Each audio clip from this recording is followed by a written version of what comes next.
Well, we're back with you, and thank you for joining us on the Market Day Report. I'm Marlin Bohling, your tour guide to the ag commodities. Well, here it is, a Monday, and it has been a very active Monday already today. In case you missed it, we did have a sale that was announced of some soybeans over the weekend, and it went to unknown destinations. It was 192,000 tons this time around. Did it help the cause of the market? Absolutely not. Let's take a look at what the markets are doing with our quotes provided by Bar Chart. We'll start with the corn. Here we go. Buckle up, folks. It's a bumpy ride today. We have March corn down 11 at 665 and a quarter, and we had a high of 674 and 3/4 in the overnight trade. December corn now down 10.5 cents at 585 and a quarter. Look out below. Now let's switch over to soybeans, and on the soybean trade, you have the nearby March contract going down 20 3/4 cents. We're at 1485 and 3/4. Believe it or not, that has actually bounced off of its earlier low this morning by about 7 cents, and we're still 20 cents lower on the day. The May contract also down 20 cents right now. Let's take a look at the new crop November contract, and right now it's trading 17 cents lower at 13.35. All kinds of pressure in the soybean trade today. Well, not to be left out, the wheat market also falling on hard times today. Check out Chicago. March down 23 1/4 at 718 1/4. Yikes, that had a low of 717, and we're not that far from it right now. On July, we're down 22 cents. Kansas City, you have March down 30 at 818 per bushel, 30 cents lower on KC wheat. Wow, had a low of 816. That means at one point we were down 32 cents. In Minneapolis wheat, you have the March contract 20 1/4 lower at 892 1/2. Is there any sign of life in the cotton market today?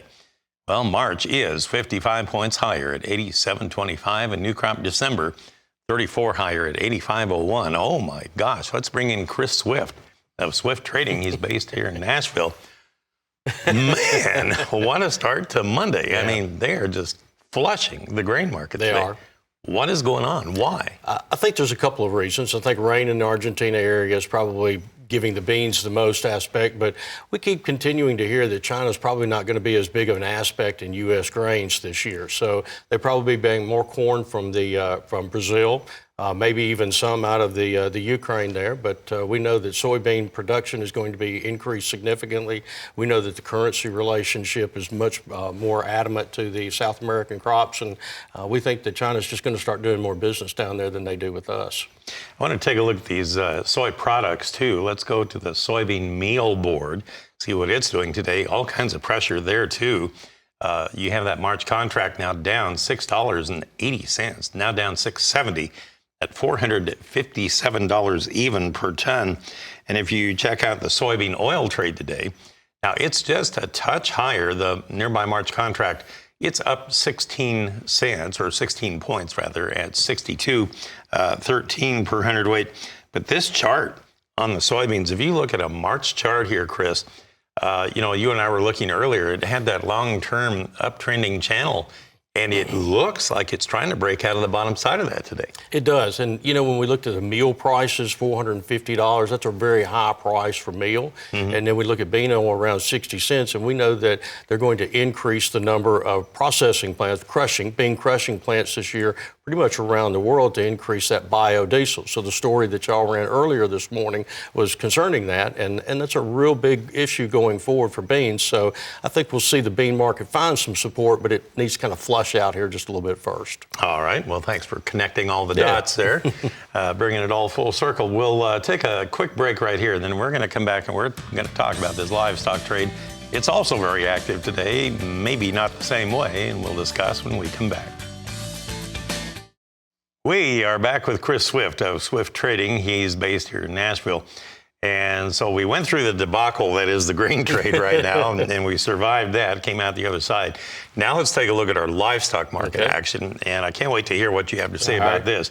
Let's go to live cattle, and these quotes are provided by Bar Chart. Here we go with April live cattle, 70 higher. Wow, look at that, something higher today, 160.62, and June is up 60 at 157.17. So higher on the day across the board, but I will point out they were lower on the start.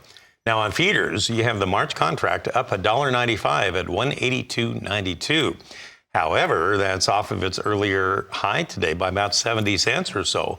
So it's not on the highs, but still very strong.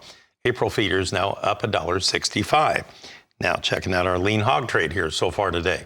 You have the February 42 lower, April 67 lower at 85.05.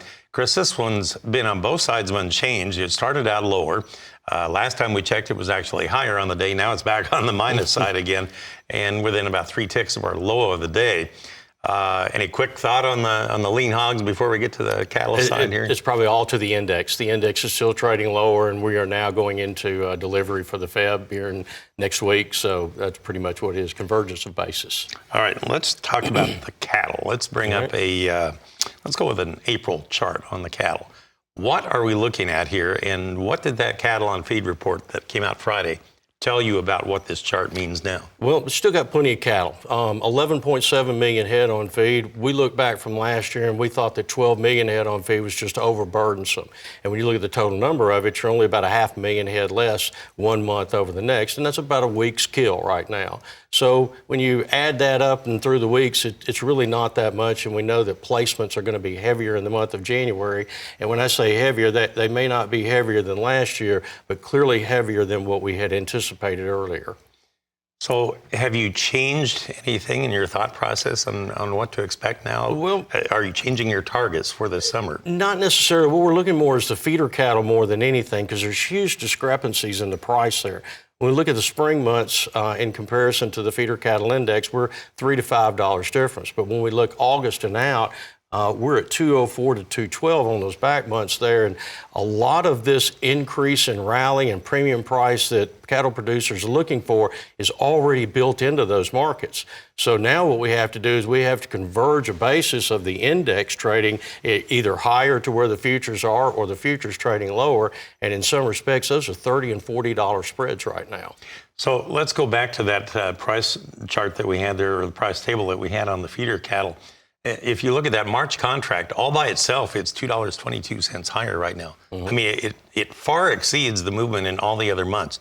Why are they picking on specifically March, Vin? Well, it's probably spot month more than anything. So generally traders will stick to the spot month on there, and it's closest to delivery. But right now, that's still that's diverging the basis right now, widening it back out from an index around 177. So I think it's just a little bit of spurt from the corn market this morning, and more than anything, I think that's what it is. I wondered if that was getting the most kick out of the corn. Oh, I'm sure it is. And going forward, we look this afternoon, we're going to put on a webinar that kind of helps producers look at the optimism in the futures compared to what reality is today, and see if they can take advantage of some of those opportunities out there. That's a very good point. That website again? Shootingthebull.com. Shooting the bull. And that's what we'll be doing today, shooting the bull. So not only here. All right. Well, thanks for coming in. Always a pleasure, Good to have you Mark. with us again. Yes, sir. Chris Swift of Swift Trading here in Nashville. Tammy, I'll turn it back to you.